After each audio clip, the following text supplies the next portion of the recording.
मेरे ऊपर एक इस तरीके से लगा मुझे कि आसमान टूट पड़ा है, धरती फट गई है, मुझे ऐसा फील हो रहा था मैं इसमें समा जाऊं। चेंज नंबर 2 हमारे पास क्या होता है कि हमारे बॉडी में भी बहुत सारे चेंजेस होते हैं। 8th तक वो प्रेशर फील नहीं हो रहा था, अब पर 9th में आके ये होने लग जाता है। जब भी हम 8th क्लास से 9th क्लास के अंदर आते हैं ना, तो मुझे मेरा टाइम याद आ जाता है कि मेरे ऊपर एक इस तरीके से लगा मुझे कि आसमान टूट पड़ा है, धरती फट गई है, ठीक है, और मुझे ऐसा फील हो रहा था मैं इसमें समा जाऊं। क्योंकि जिस तरीके का सिलेबस हम लोगों को सामने दिखता है ना जब हम 9th क्लास के अंदर आते हैं, वो एक बहुत बड़ा चेंज होता है। चेंज नंबर 2 हमारे पास क्या होता है कि हमारे बॉडी में भी बहुत सारे चेंजेस होते हैं, हार्मोनल चेंजेस हो रहे होते हैं, ठीक है, हम इमोशनल तरीके से बहुत ज़्यादा वल्नरेबल हो चुके होते हैं, हमें छोटी छोटी बातें समझ में नहीं आ रही होती है, हर्ट करने लग जाती हैं, and all of a sudden सब तरीके से हर तरफ से एक पढ़ाई का प्रेशर भी बनने लग जाता है ना। तो अब आपको 8th तक वो प्रेशर फील नहीं हो रहा था, अब पर 9th में आके ये होने लग जाता है। तो 9th क्लास टफ क्यों है? क्योंकि ये अब आपका फाउंडेशन है। आगे अब आप लाइफ के अंदर क्या करोगे, ये आपकी नींव रखी जा रही है। तो इसीलिए जानबूझकर इस क्लास को टफ बनाया जाता है। अगर अभी तक भी हम 9th में भी 8th क्लास तक की चीजें ही चलाते रहेंगे तो आप बिल्कुल भी आगे आने वाली प्रॉब्लम्स के लिए मजबूत नहीं हो पाएंगे। ये बात तो आप सब बच्चे जानते होंगे कि अगर आप लोगों को टफ होना है तो लाइफ के चैलेंजेस को फेस करना ही पड़ेगा। विंड एक पोएम है जिसके अंदर राइटर जो है वो क्लियरली ये बात बताते हैं कि देखो ये जो विंड है ना, मान लीजिए हवा जो बहती है ना, तो वो क्या करती है, वो अक्सर जो कमजोर घर होती है उन्हें तोड़ देती है, और जो स्ट्रांग घर होते हैं वो और ज्यादा स्ट्रांग हो जाते हैं। जैसे अगर कोई एक आग की चिंगारी है तो तेज हवा उसको बुझा देगी, लेकिन अगर कोई बहुत बड़ी आग है और हवा चल गई तो उससे वो हवा और ज्यादा तेज, उससे वो आग और ज्यादा तेज हो जाएगी। ये सब बातें मैं आपको क्यों बता रही हूं? मैं इसलिए बता रही हूं कि ये जो क्लास 9th टफ बनाई गई है ना, ये आपको टफ बनाने के लिए बनाई गई है कि अब आपको ये रियलिटी चेक मिल जाए कि अब रियल लाइफ शुरू हो गई है, अब ये जो इनोसेंस है वो खत्म होने वाली है और मैच्योर होने का टाइम आ गया है।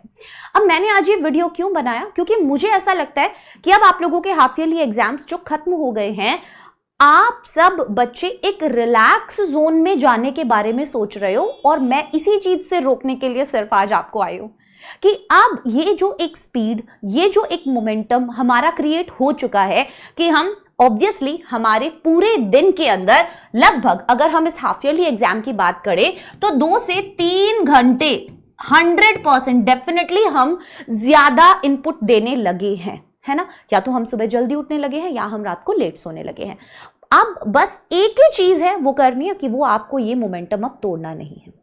हाफ ईयरली एग्जाम के बाद अब आपका स्ट्रैटेजी क्या होगा? क्योंकि 9th क्लास टफ है तो यहां पर जो मार्क्स आप एक्सपेक्ट कर रहे हो, ये मार्क्स आप हो सकता है अचीव ना कर पाओ, क्योंकि 9th क्लास टफ है और मार्किंग भी टफ होती है आप लोगों को ठीक करने के लिए, आपके अंदर की आग को जलाने के लिए।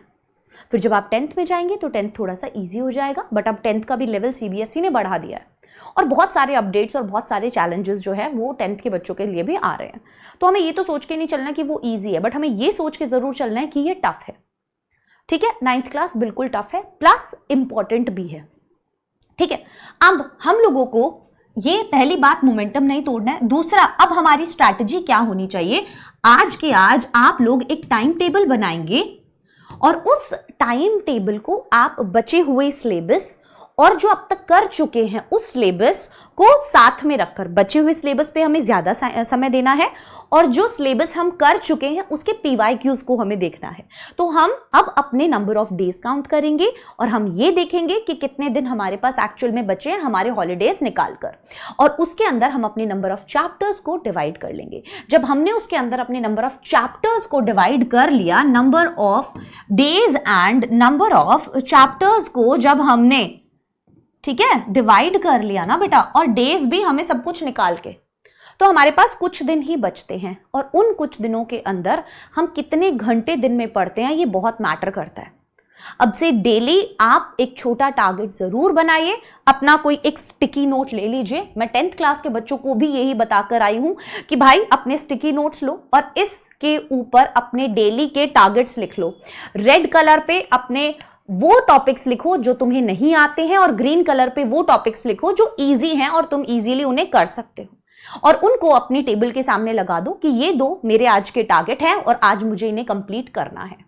ठीक है, तो आप आज से ही ये डिवीजन भी कर लेंगे और ये स्टिकी नोट वाली चीज भी करनी शुरू करेंगे।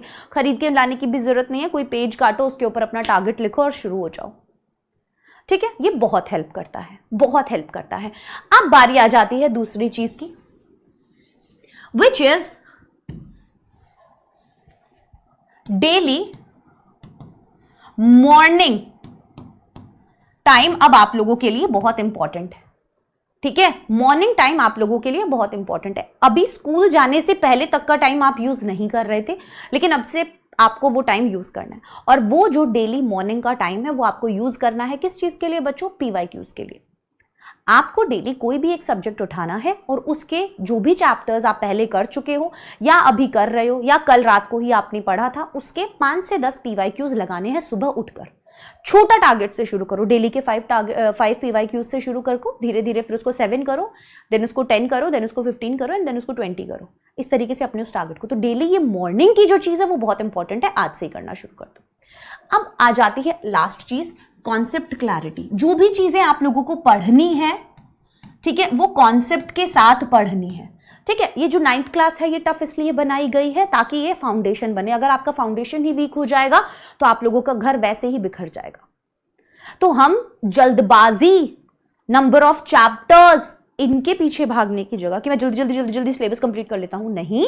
आपको जो भी चीज पढ़नी है, बेशक कम पढ़ रहे हो बट कॉन्सेप्ट्स के साथ पढ़ रहे हो कि कोई कभी भी पूछ ले तो वो आपको अप्लाई करना आता है। ठीक है, तो कॉन्सेप्ट्स पता होना चाहिए, प्लस कॉन्सेप्ट्स का एप्लीकेशन पता होना चाहिए, तभी फायदा है, अदरवाइज कोई फायदा नहीं है। तभी फायदा है, अदरवाइज कोई फायदा नहीं है।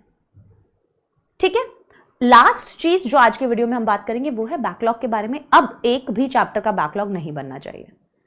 ठीक है, जितना अभी तक बचा है वो बैकलॉग हम कवर करेंगे। एक और वीडियो में आपके लिए लेकर आऊंगी जिसमें अब मैं आपको बताऊंगी कि कैसे अब आप आगे का अपना बैकलॉग, मतलब कैसे रोज की स्टडी के साथ अपना बैकलॉग कवर कर सकते हो।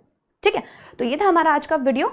आशा करती हूँ कि आप इस तरीके से अब अपने हाफ ईयरली एग्जाम्स की तैयारी जो है वो करेंगे आगे के दिनों के लिए। Bye bye everyone, take care, all the best.